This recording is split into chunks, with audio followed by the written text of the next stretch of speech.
ହେଲେ ଠାକୁର।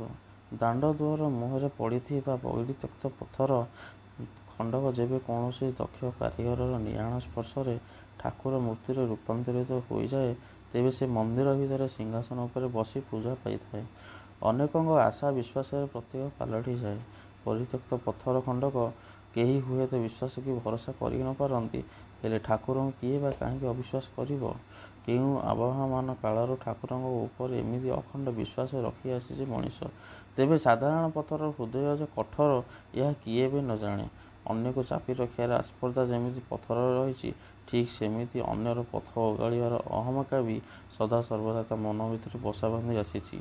କାହାର ଦୁଃଖ ଦେଖି ପଥର ଆଖିରୁ ଲୁହ ଟୋପାଏ ଝରି ପଡ଼େନି କି କାହାର ଖୁସିରେ ଆତ୍ମହରା ହୋଇପଡ଼ିବା ବି ତା'ର ସ୍ୱଭାବ ନୁହେଁ। ମାତ୍ର ପଥର ଖଣ୍ଡେ ଯେବେ ଠାକୁରଙ୍କୁ ରୂପାନ୍ତରିତ ହୁଏ, ସେତେବେଳେ ପଥରର ଦୃଷ୍ଟିଭଙ୍ଗୀ ବଦଳିଯାଏ। ସେ ସବୁ ଅହମିକା ଓ